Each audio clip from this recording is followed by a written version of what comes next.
Ассаламу алейкум. Бүгінгі тема осы жоғалған кісілер туралы. Яғни мына 4 кісі бір отбасы жоғалып кеткен, одан кейін тоже жанұясында 2 адам жоғалып кеткен. Қараңыздар, бұл жердегі мәселе мына Наурыз деген кісі жоғалады, және оның апасы, мамасы, әкесі жоғалады, және мына апасы да жоқ. Мынау күйеу балдары, жаңа Сәрсен Малиев, Сұлтан деген кісі күйеу балдары осы кісілердің. Енді қараңыздар, бұл кісілер қайда кетуі мүмкін? Мен өзімше логикамды қосып және білімімді қосып жұмыс жасап іздеп көрдім. Іздеп көргенде мен ойлап қалмаңыздар, сразу айтып кетейінші.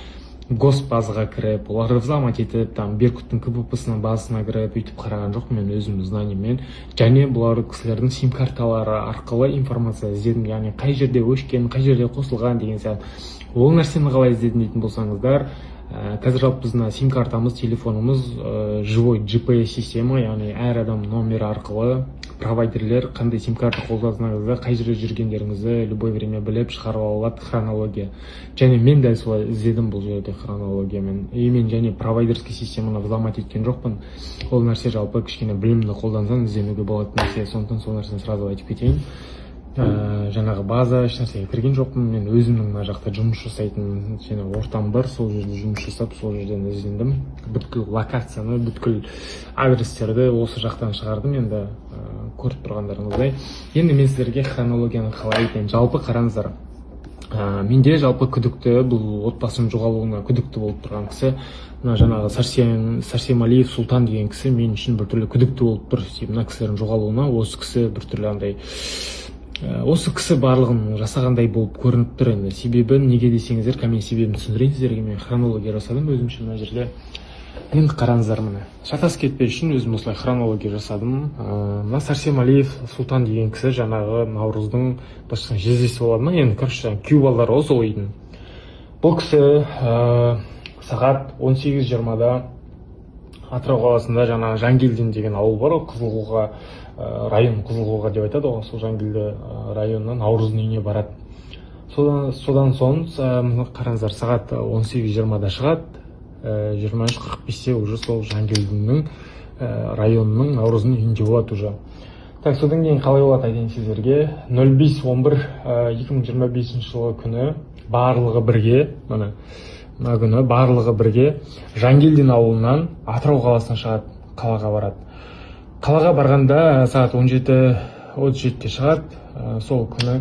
Сосын жаңа Атырау қаласына барады. Атырау қаласына барлығы бірге барған кезде 14:03-те Атырау қаласында шағын ауданы Геолог бар ғой, шағын ауданы микрорайон. Сояқта улица 3, строение 21А-1-де болады барлығы, сол үйде болады. Содан кейін 14.11.2025 жылдың жаңа, яғни 11 және 14-нен барлығы сол үйде болады. Және 14.11.2025 жылы күні және бір қызық айтып кетейін. Мына жаңа Сәрсен Малиев, Сұлтан бар ғой. Сол Сәрсен Малиев, Сұлтан, 9-11 айдың 2025 жылы жаңа Утешкалиева Нәсіп бар ғой, яғни жаңа Наурыздың мамасы. Соның сим-картасын өзінің телефонына қосып алады, почему-то бар ғой. Содан кейін бұл кісі алады да 14.11.2025 жылдың сағат 6:07-де Ақтауға жолға шығады. Мына жерде, так, Ақтауға жолға шығады, мына жерде. Ақтауға жолға шығады да, бұл кісі Ақтауға барады.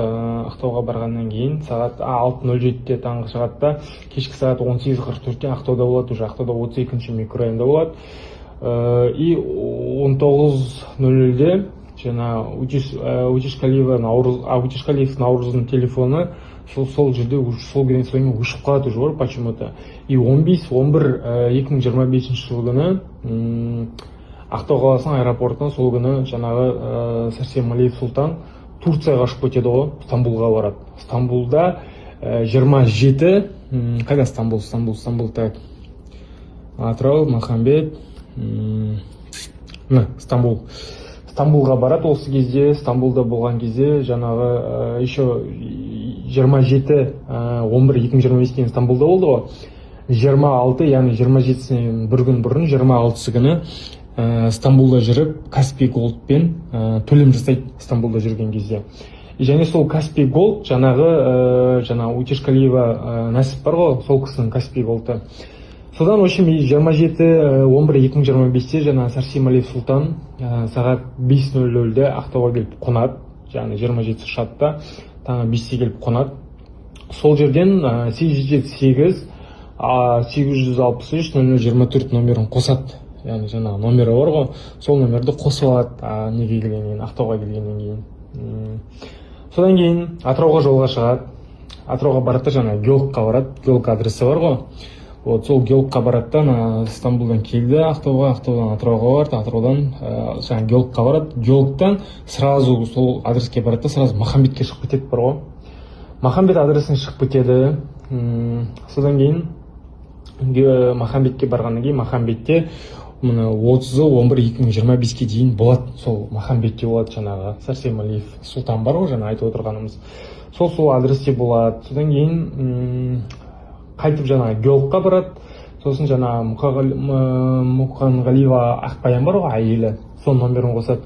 77-101-0024 сол номерді қосады жаңа өзінің телефоны жалпы двухсимочный да, сол номер сол телефонына қоса береді, короче, сол сим-картаны. Содан, короче, жаңағы сол сим-картаны қосқаннан кейін 06-12-2025 жылы сағат 18:30-да Атыраудан бұл кісілер Шымкентке кетеді. Қазір айтам сіздерге.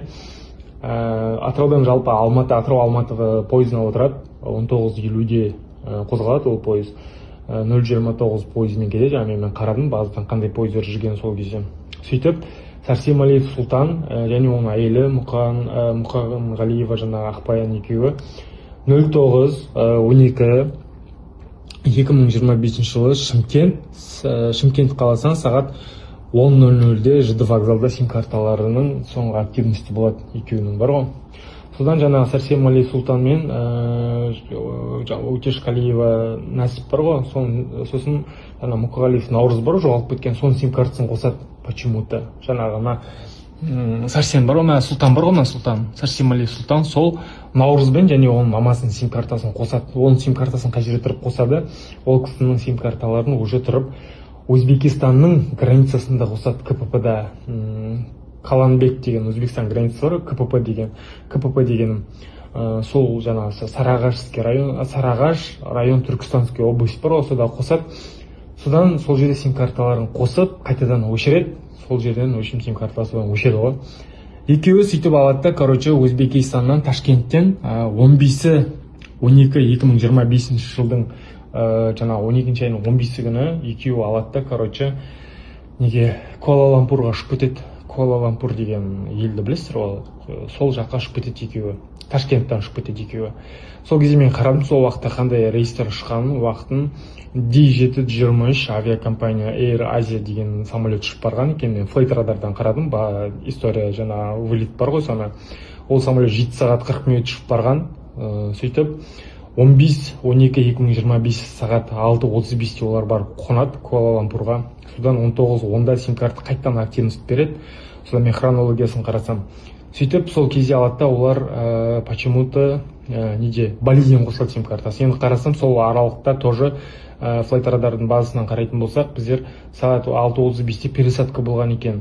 Яғни 6:35-те қонған Куала-Лумпурға, 9:10-да пересадкамен D8 798 рейсімен Air Asia тоже опять же. Сонымен Куала-Лумпур Бали ұшып кетеді. Содан 12:05-те Балиде болады. Мына Куала-Лумпур Бали.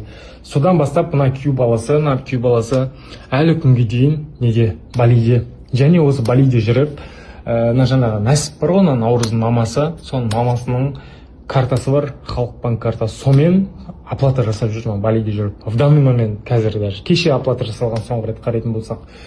Енді қараңыздар, Наурыздың сим картасының провайдерский системамен қараймын ғой мен. Провайдерский система дегеніміз жаңа басында айтқанымыздай база ғой, сол базамен қараймыз. Базамен қарайтын болсам, бұл жаңа Наурыздың сим картасы Өзбекистаннан активность беріп тұр почему-то. Енді мен қазір оның сим картасын WhatsApp-на жазғанда троянский программа жіберіп қойдым. Енді ол ашпау маңызды емес, енді қатты. Сол арқылы көреміз енді. Ол сим карта бірақ менің ойымша Наурыздың өзінде емес сияқты. Наурыздың номері бірақ Наурыздың өзінде болмауы мүмкін. Вот. Примерно 80-90% сондай вероятность бар. Енді получается бұл кісілер мен қараған кезде жаңағы ешқайда за границу шықпаған бұл кісілер. Получается бұл оған дейін Стамбулға барып келеді, мына Сұлтан. содан кейін алады да мына екеуі Куала-Лумпурға, одан кейін Балиге ұшып кетеді екеуі. Қазір Балиде мына екі кісіні Қазақстаннан іздемей ақ қойсаңыздар болады. Балиде жүр мына екі кісі. Және Балиде жүріп мына Нәсіп деген кісінің картасын қолданып жүр мына екеуі. Ну енді мынау скорее всего, да. Және бұл кісілер ешқайда пересечениен границ шықпаған. Получается, бұл кісілер алып, бұл кісілерді за границу Өзбекистанға шығарып жүру мүмкін. Сондай вероятность бар. Өйткені сол Түркістан жақтарда мен алдында айтқан видеомдағыдай наркота кіретін, андай черный граница нелер бар, пересечение өтетін. Сондай бір муткамен өткізіп жіберу мүмкін. Немесе Қазақстанның бір жерінде енді бұл кісілерді анықтау керек. Себебі бұл кісілердің біреуінің де сим картасы өзінде емес та, анықтайтын болса, мынаның сим карталары мына кісіде жүр да, бұл кісі қосады, өшіреді. Бірақ бұл кісінің сим картасы, мен айттық қой, Өзбекстан КПП-сында өшеді, содан кейін барып, бұның да сим картасы өшеді. Почему-то мынау тұрып, мына жаңағы енесінің сим картасын жүйе границаны тұрып қосып тұр ғой, не үшін қосады мысалы. Получается, мыналардың, мына кісілердің барлығының сим картасын мына кісі алып кеткен өзіне. Сол жерде қосып, может, ақша перевод жасауға код сұраған шығар енді, скорее всего. Сөйтіп сол сим картаны мына кісілерге. Бірақ мына баланың сим картасы Өзбекистаннан активностін беріп тұр. То есть провайдерлік система вышкалерден қарайтын болсақ, Өзбекистанда беріп тұр. Және бір алгоритммен жұмыс жасап тұр. Получается, қараңыздар, таңертең сағат 7-де қосылады WhatsApp, яғни интернет. Обедте сағат 3-де өшеді, және кешкі сағат 6-да қайта қосылады да 9-да өшіп қалады, содан таңертеңге дейін қайта өшіп тұрады интернет. Күнде сондай алгоритммен жұмыс жасап тұр. Получается, бұның номерімен бір WhatsApp-қа кіріп отырған, бірақ мынау деп айтайын десем, мынау Балиде жүрді, мынаның сим картасы Өзбекстаннан активность беріп тұр. Получается, мынау Өзбекстанға барып, мынаның сим картасын либо біреуге тастап кетті, либо білмеймін енді бар ғой.